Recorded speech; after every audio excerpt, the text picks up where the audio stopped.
At my granddaughter's dance recital, my son-in-law's brother walked up to her backstage, looked her dead in the eye, and said, "You were the worst one out there. Everyone was watching you trip over yourself." My 8-year-old granddaughter stood there in her pink tutu, lip trembling, eyes filling up. Her father, my daughter's husband, was standing 3 feet away. He laughed. Actually laughed. "Uncle Donnie's just being honest, sweetheart. Maybe dance isn't your thing." My jaw tightened. My hands went still. Not from helplessness, from 34 years of learning exactly when to speak and when to wait. I excused myself, walked to the parking lot, and made 2 phone calls. They had absolutely no idea who I was. Before we go further, if stories like this mean something to you, please subscribe to the channel and drop a comment letting us know where you're listening from. Now let me tell you everything. My daughter Claire had been married to my son-in-law Marcus for 6 years. In that time, I had watched a bright, funny, fiercely independent woman slowly disappear into someone I barely recognized. She used to call me every Sunday morning. We'd talk for an hour, sometimes 2, about everything and nothing. Books she was reading, problems at her job, memories from when she was growing up. Those calls stopped about 3 years into her marriage. I told myself it was normal. People get busy. Lives get full. I told myself a lot of things. Marcus came from what his family called old Savannah money, which meant they'd had it long enough to confuse wealth with worthiness. His mother, Beverly, presided over family gatherings the way a general commands a battlefield with total authority and zero tolerance for deviation. His older brother Donald, who went by Donnie to everyone except Beverly, who called him her pride, ran the family's commercial real estate business and treated every social situation like a negotiation he intended to win. I had met them for the first time at Claire and Marcus's engagement dinner and had understood immediately the kind of family my daughter was marrying into. The kind where approval is currency and silence is expected from anyone without a seat at the table they'd decided mattered. I had never been given a seat at that table. I lived in a 2-bedroom house in Beaufort, South Carolina, about 90 minutes from their place in Savannah. I drove a 10-year-old pickup truck. I wore simple clothes and kept my lawn neat, and didn't talk much at family events unless someone spoke to me first. Beverly had assessed me at that first dinner with the particular efficiency of someone who has spent decades sorting people into categories of useful and irrelevant. I was clearly the latter. She'd smiled at me the way you smile at furniture. Pleasantly enough. Without actually seeing it. Marcus had followed his mother's lead, as he did in most things. He was never outright cruel to me. He was something worse, indifferent. The kind of indifferent that signals to everyone around you that a person simply doesn't register. He called me by my first name, Robert, delivered in a tone that managed to make even that feel dismissive. Claire would sometimes catch my eye when he did it and give me a small apologetic look. I would give her a small reassuring one back. We'd been having that silent conversation for years. I had retired 3 years earlier from a position I never discussed in their company. After 34 years as a senior special agent with the FBI's Financial Crimes Unit, I had walked away quietly, moved back to Beaufort where I'd grown up, and started living the kind of slow, uncomplicated life I'd earned. Old colleagues still called me regularly. My network across federal law enforcement, the IRS Criminal Division, state attorneys, general offices, and half a dozen regulatory bodies remained intact and active. I simply saw no reason to mention any of it in settings where people had already decided what I was. People show you exactly who they are when they believe you can't do anything about it.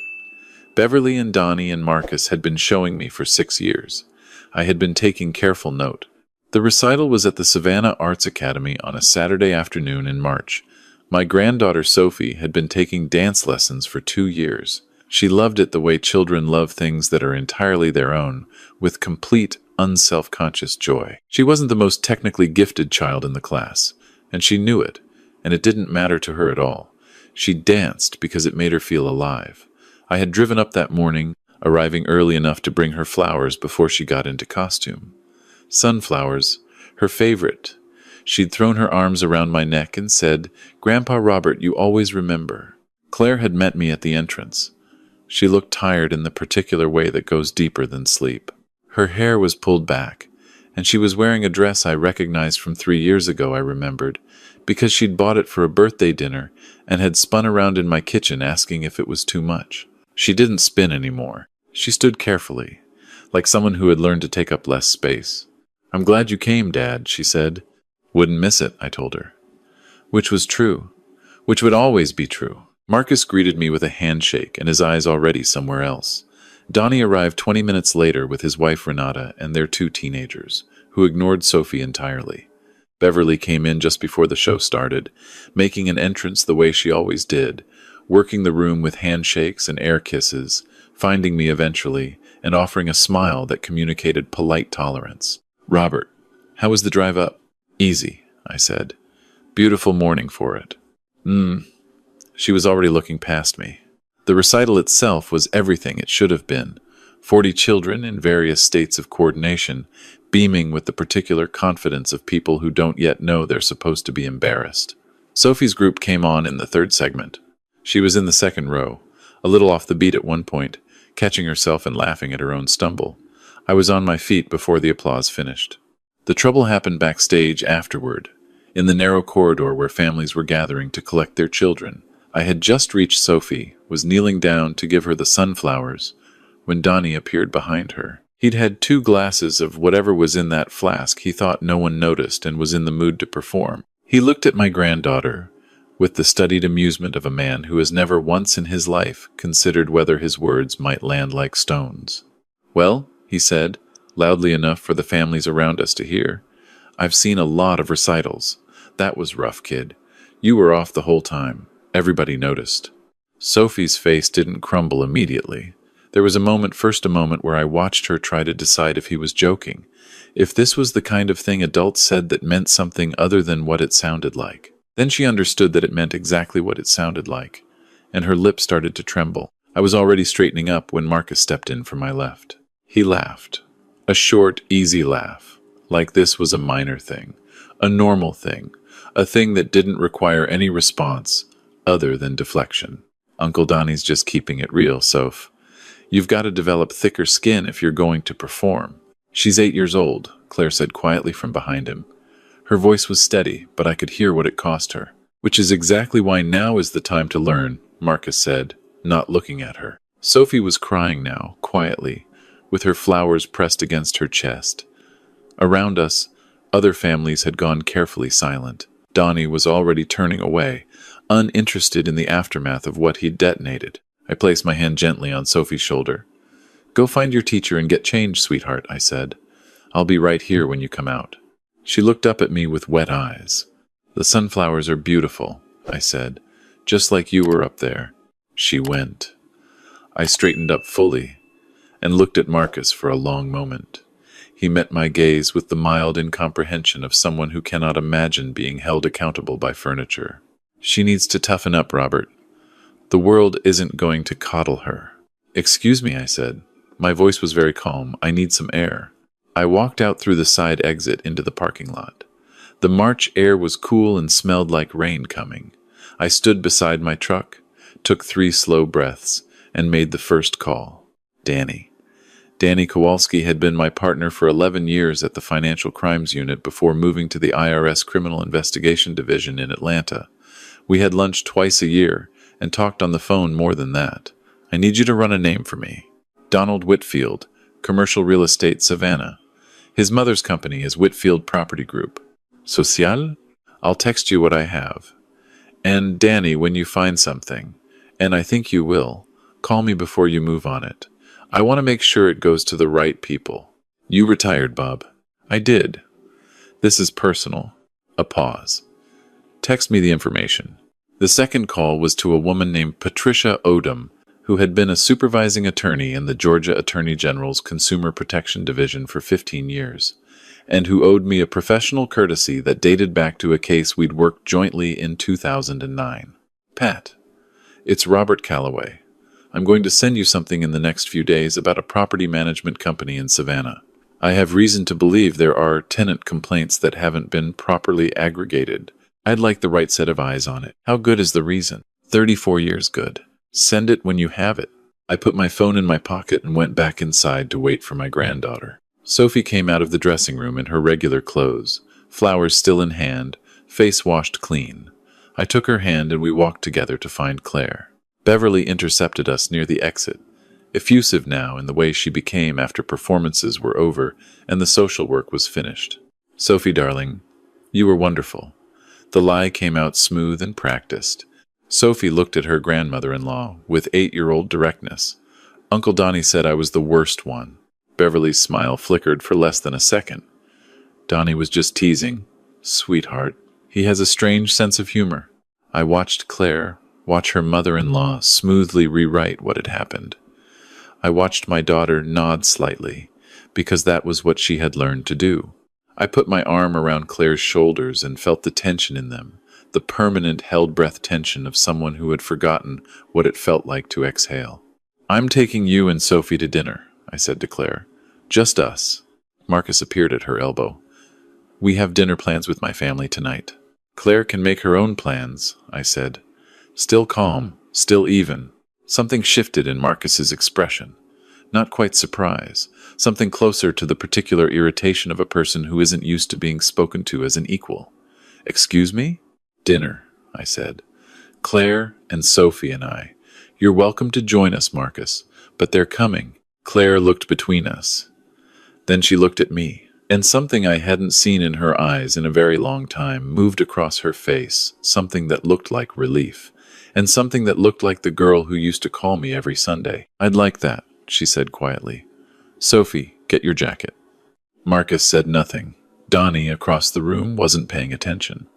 Beverly watched with carefully arranged neutrality as Claire and Sophie walked out with me. At dinner that night, a fish place I'd looked up near the waterfront, wooden tables and paper napkins and Sophie ordering shrimp. For the first time, my granddaughter ate half her plate, and then told me in complete seriousness that she'd decided she wanted to be a marine biologist and a dancer. "Both?" I said. "Dolphins can dance," she said, as though this settled the matter. Claire laughed. A real laugh. Short, a little surprised by itself. Sophie looked pleased and reached for more shrimp. Later, after Sophie fell asleep in the back seat on the drive to their house, Claire spoke quietly from the passenger seat. "Dad, what happened in the parking lot?" "I got some air." "You were on your phone." "I was." She looked out the window at the Savannah streetlights. "What did you do?" I thought about how to answer that. I made sure that the right people became aware of some things that deserve attention. Silence. Then, "What kinds of things?" "The kinds of things that don't go away on their own. The kinds of things that have been ignored because the people involved believed no one was watching." More silence. "Dad," her voice was very careful. "Who are you exactly? I mean, I know who you are, but I'm realizing I might not know what you did for 34 years. I'd chosen not to tell her, the same way Harold Whitmore chose not to tell his daughter. Not because I was ashamed or secretive for its own sake, but because I had wanted to retire into fatherhood and grandfatherhood cleanly, without the weight of what I'd spent decades doing following me into Sunday dinners and birthday parties. I had wanted to just be her dad. "I worked for the federal government," I said. "Financial crimes. 34 years. Senior special agent." She was quiet for so long I watched the road. "The FBI?" "Yes." "And you never all the times Beverly said you were," she stopped. "A nobody? A man who lived simply and didn't amount to much?" I kept my voice gentle. "I know what they thought. I let them think it." "Why?" "Because people who believe you're powerless will show you everything. They won't bother to hide."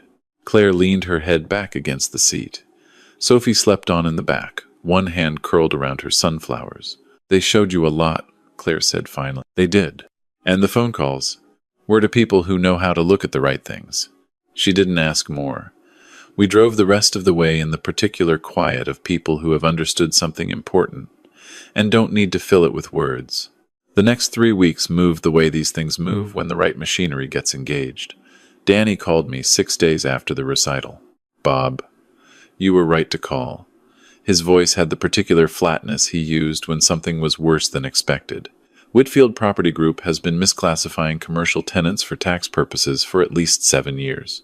We're talking about significant, unreported income. Donnie's name is on the shell structures. There's also something interesting about a city contract from 2019, a commercial development bid that looks like someone had advanced knowledge of the competing offer. Bit rigging. That's the working theory. I'm bringing in 2 other agents. This is going to be a formal investigation, Bob. You understand it's out of your hands from here. That's exactly where I want it. 2 days after that, Patricia Odom called. The tenant complaints were there. 3 separate renters filed with the city over the past 4 years about lease irregularities, fees charged that weren't in contracts, security deposits improperly withheld. The complaints were closed without action. We're reopening them and looking at whether anyone in the city office had a reason to see them closed. Thank you, Pat. Don't thank me. This is our job. I didn't call Marcus. I didn't call Beverly. I didn't tell Claire everything. Not yet. Only that things were in motion, and she should speak with a family law attorney. A recommendation I delivered over the phone one Sunday morning, the first Sunday call we'd had in almost 3 years. A family law attorney, she repeated. Someone good. Someone you trust. I can give you a name if you want one. A pause. Are you saying what I think you're saying? I'm saying you have options, Claire. I'm saying you are not trapped. I'm saying whatever you decide, I am here, she cried. Not dramatically, not with explanation, just quietly, the way you cry when something you've been holding for a very long time is finally allowed to be put down. I've wanted to leave for 2 years, she said. I just couldn't. I didn't know how. You do know how. You just needed to remember. She called the attorney the following week, a woman named Gail Tompkins, who had handled family law in Savannah for 20 years and who had a reputation for methodical, thorough, and unsentimental precision. I knew her by reputation from my years working cases that occasionally intersected with domestic financial disputes. She was exactly who Claire needed. Gail moved quickly. She documented 6 years of financial control. Marcus had handled all the accounts, given Claire a household allowance that required approval for any expenditure over $200, and had quietly moved a portion of their joint savings into an account in his mother's name approximately 8 months after the wedding. Claire hadn't known about the last part until Gail found it. Marcus's response, when Claire served him papers, was loud and prolonged. He arrived at my house in Beaufort on a Tuesday evening without calling ahead, which was the first time he'd ever come to my house at all. He stood on my porch with his face arranged in the expression of a man performing controlled anger. You did this, he said. You turned her against me. I invited him inside. He didn't move. Your daughter would have been fine if you hadn't interfered. This is a family matter, Robert. I agree, I said, which is why I'd like you to speak more quietly. My neighbors don't need to hear this. I don't care what your neighbors. Marcus. I kept my voice level. Claire is my family. Sophie is my family. Whatever happens between you and Claire in the next few months, I want you to understand something clearly. I let a moment pass. I spent 34 years as a senior special agent in the FBI's Financial Crimes Division. I still have active relationships with the IRS Criminal Investigation Unit and the Georgia Attorney General's Office. I am telling you this not as a threat, but as information, because I think you deserve the opportunity to make good decisions going forward. The color changed in his face. Not all at once. Gradually, the way water changes temperature. You're what? Retired, but professionally connected, and very attentive to the details of my family's situation. He left without saying anything else. I watched his car pull out of my driveway and sat back down in my kitchen with my coffee and my notepad and wrote down the time and date of the visit, as I had written down everything else.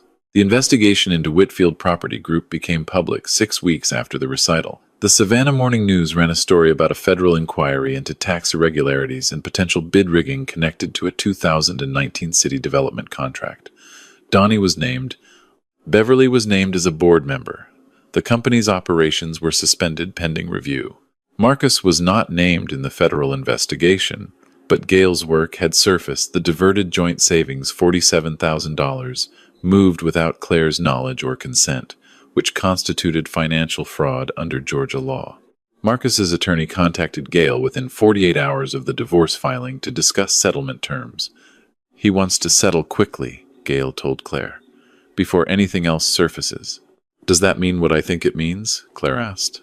It means he believes there may be more to find, Gail said, and he doesn't want a thorough accounting of the last 6 years. The settlement was generous. The house, full custody of Sophie with reasonable visitation, child support at an amount that accounted for Marcus's actual income, rather than the reduced figure his attorney had initially proposed. Gail was precise and relentless, and Marcus's side folded on nearly every point. On the afternoon the settlement was signed, Claire called me from Gail's office parking lot. "It's done, Dad. How do you feel?" She thought about it. Like I remembered how to breathe. Beverly called me once, about 2 weeks after Donnie's name appeared in the paper. I didn't recognize the number, but answered anyway. Old habits. Robert. Her voice was different. The architecture of it was the same, the control and the cadence, but something underneath had changed. "I wanted to speak with you directly." "Oh, right." A pause. "I understand you were involved in what's happened." "I reported existing concerns to appropriate authorities, Beverly. I didn't create the concerns. Donald and your company created those over many years. You could have come to us. You could have said something." I kept my voice entirely neutral. I think we both know how that would have gone. I was the man who drove a 10-year-old truck and lived in a small house in Beaufort. I was the furniture. Silence. "You have to understand," she said finally, "that I didn't know all of what Donnie was doing. That may be true. The investigation will determine what you knew and when. A beat.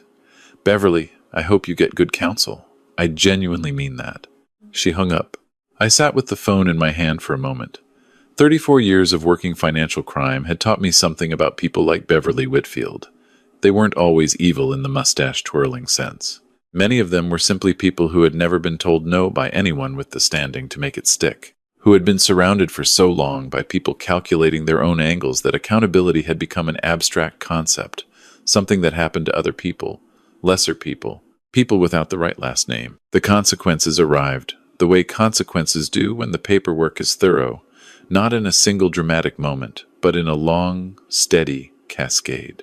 Donnie was formally charged 8 weeks after the investigation became public. 3 counts of tax fraud, 2 counts related to bid rigging. His attorney, a polished man from Atlanta whose suit probably cost more than my truck, filed motions that delayed things but did not change the direction they were heading. Beverly stepped down from the Whitfield Property Group board after the Georgia Real Estate Commission opened a separate licensing review. A community organization she'd chaired for 12 years asked for her resignation during their spring board meeting, which was noted in the same local paper that had once covered her charity galas. Marcus, facing a divorce settlement that required full financial transparency, accepted terms and moved into a rental apartment near the Savannah waterfront. His letters to Claire, stiff, formal, occasionally self-pitying, went unanswered. He showed up for his visitation with Sophie on schedule and behaved correctly in those hours, which was what mattered. Sophie, for her part, had gone back to dance class. Her teacher told Claire that Sophie had shown up the Tuesday after the recital with a new level of focus. When Claire asked Sophie about it, Sophie had said, "Grandpa Robert says that what other people think about what you're doing doesn't matter as much as whether you keep doing it." She'd paused and added, "Also, he said, Uncle Donnie was rude, and rude people are usually scared of something." I said the first part, I told Claire when she relayed this. I don't remember the second part. "She made it up," Claire said. "But she's not wrong." Claire and Sophie moved into a townhouse in a neighborhood called Ardsley Park, close enough to good schools and a small yard where Sophie wanted to start a garden. It was 3 houses from a park where they could walk in the evenings. I drove up to help them move on a Saturday morning in early June, and we spent the day in the good exhaustion of unpacking boxes and arranging furniture and finding out that the kitchen drawer stuck and needed to be forced open. Over lunch, sandwiches on the floor because the table wasn't assembled yet, Sophie informed me that she wanted a telescope. I put down my sandwich. "What kind?" I said. "A good one. For looking at planets." Claire caught my eye across the pile of packing paper. Something passed between us, the particular look of people who share a long enough history to communicate in glances. "We can find a good one," I said. That evening, after Sophie was in bed in her new room with the window facing east, Claire and I sat on the front steps with cups of coffee. The June evening was warm and humming with the sounds of the neighborhood settling into summer. "Dad," she said, "can I ask you something?" "Of course." "Those first weeks, after the recital, when you were making calls, talking to people, Did you know how it would end up? Did you plan all of it? I thought about this honestly. I knew that Donald and Beverly had been operating in ways that wouldn't survive scrutiny. I knew that the right people, looking carefully, would find things. I didn't know the embezzlement angle, or how far the tax situation went. Some of it surprised me. But you started it. I reported a crime I witnessed. A grown man mocking a child in public, with her parents standing there unable to stop it because of the power dynamic that family had spent years building. And I made sure that the same people who believed themselves untouchable got some of the scrutiny they'd avoided for too long. I paused. I didn't fabricate anything, Claire. I never misused anything. I just knew where to look and who to call. She was quiet for a moment. 6 years, she said. All of that was happening for 6 years. And you just watched. I watched. I visited when I was allowed. I sent Sophie sunflowers because she told me once that they looked like the sun had come down to visit. I turned my coffee cup in my hands. I could have said something to Marcus early on. Revealed who I was to Beverly. Made sure they understood the implications of how they were treating you. And every time I considered it, I thought if I do that, they'll perform better. They'll hide. I won't see what's really there. And you might not believe it, because they'll have learned to be more careful. I looked at her, so I waited, and they showed me everything. I should have left sooner. You left when you were ready. That's not a failure.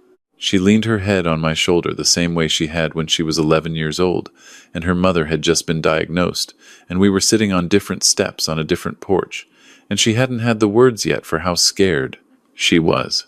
I put my arm around her now the same way I had then. I used to call you every Sunday, she said. I know. I missed it. I told myself it was just that things were busy, that it wasn't important, but I missed it. So did I. She lifted her head and looked at me. I found the Sunday calls again, she said. Can we have them back? Every week, I said. Same as before. The fireflies were starting up in the yard across the street. Down the block, someone was playing music on a porch, something with a slow guitar. Sophie's window had gone dark. I thought about what Claire had asked whether I'd planned it all. The honest answer was more complicated than yes or no. I had 34 years of training that made me see patterns in information, connect threads that looked unrelated, know which calls to make and who would answer. I had a network built over decades that remained loyal because I had always been loyal to it. I had patience, which is just attention held over time. What I had not planned was the moment in the recital corridor, kneeling down to hand my granddaughter sunflowers, watching Donnie Whitfield lean in with his flask breath and his contempt, and choose a child as the target of whatever small cruelty was available to him that afternoon. I had not planned Marcus laughing. I had not planned the particular look on Sophie's face in the moment before she understood that the adults around her were not going to fix this. That moment had not required a plan. It had required a grandfather. Everything else was just knowing how systems work. In October, I received a call from Danny Kowalski.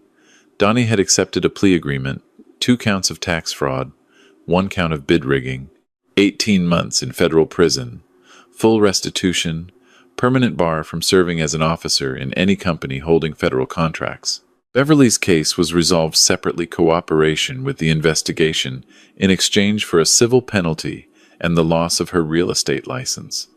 She had, as far as anyone could determine, genuinely not known the full extent of Donnie's activities. The system had worked the way it was designed to work. I drove up to Savannah the following Saturday for Sophie's next recital. She had a bigger part this time. She was still not the most technically precise child in the class, and she still didn't care, and watching her not care was one of the most hopeful things I'd seen in years. She moved like the music was something she owned personally. At one point she made eye contact with me in the 3rd row and gave me a grin so enormous that I laughed out loud before I could stop myself, which made the woman next to me laugh too, which made the whole row feel briefly, warmly human. Afterward in the corridor, she grabbed my hand and pulled me toward the exit. Grandpa Robert, I have to show you something. All right, it's outside. Come on. She pulled me through the door into the October evening. The sky was doing something extraordinary. A pale apricot sunset behind the Spanish moss on the live oaks. Sophie stopped and pointed straight up. The first star, she said. See it? Right there. I looked. There it was. One point of light in a sky that wasn't quite dark yet, steady and indifferent and beautiful. Venus, I said. Technically a planet, not a star. But it counts. Everything counts, Sophie said seriously. We stood there a moment, the two of us, looking up. Claire came out behind us and slipped her hand into my arm and looked where we were looking. What are we seeing? She asked. Venus, Sophie said. Grandpa says it counts.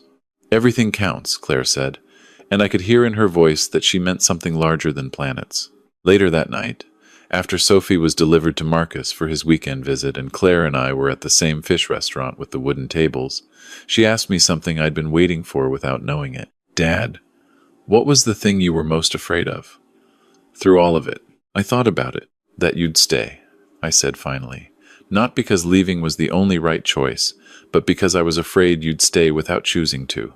That the situation would just continue indefinitely, because the inertia was too great and the door felt locked, and you'd wake up in 20 years and realize you'd spent your whole life in a house where you'd stopped being a person. I paused. I was afraid you'd disappear completely. She was quiet. I was almost there, she said. I know. The recital, Sophie crying. That was... She stopped. I wanted to say something. I wanted to turn to Marcus and say something real, something that mattered, and I couldn't. I physically couldn't find the words. Like they'd been taken out of me one at a time over 6 years, and I hadn't noticed each one go. She looked at her hands on the table, and then you stood up, and you were just calm. And you said, "Excuse me," and walked away. And something in me thought, he knows what he's doing. He always knows what he's doing, and I should trust that. You should trust yourself, I said. You found the words eventually. You said, "I'd like that," when I offered dinner. You said I should have walked out years ago. You said, "I want the Sunday calls back." Those were your words, Claire, not mine. She looked at me for a long moment. You're doing that thing where you give me the credit. I'm doing that thing where I tell the truth. The restaurant was filling up around us. Families and couples and a table of college students, loud with the particular joy of people who don't yet know enough to be tired. Life going on in all its ordinary, relentless way. We ordered dessert, which was not something I usually did, but Sophie had texted from Marcus's with a picture of his dog and 3 heart emojis, and I was in the kind of mood that says yes to pie. I thought about Beverly, leading whatever smaller life she was building in the wake of everything. About Donnie, somewhere in the process of facing what he'd built and what it had cost. About Marcus, learning to be Sophie's father in 2-day increments, which was perhaps not the worst situation for either of them. I thought about 34 years of cases, criminals who had believed that their networks and their money and their careful construction of plausible distance from their own crimes made them safe. Most of them had been wrong, not because the system was perfect, it wasn't. It isn't. But because systems worked when the right people worked them, when the right calls were made, when someone with enough knowledge and enough patience and enough genuine fury at what had been done to people they loved, decided that the inertia would stop here. "Dad," Claire said, "what are you thinking about?" I came back to the table, the wood grain under my hands, the pie neither of us had started yet. "Sunday calls," I said. She smiled.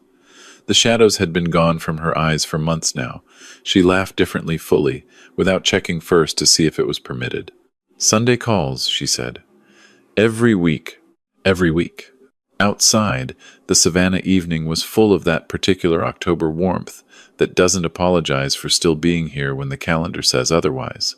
Somewhere across town, Sophie was probably already telling Marcus about Venus and how her grandfather said it counted. I have spent my life in the work of understanding how things connect, how money moves through structures designed to conceal it, how patterns of behavior leave traces that compound over time, how people who believe themselves invisible are in fact the most visible of all to anyone willing to look carefully. I had looked carefully for 6 years.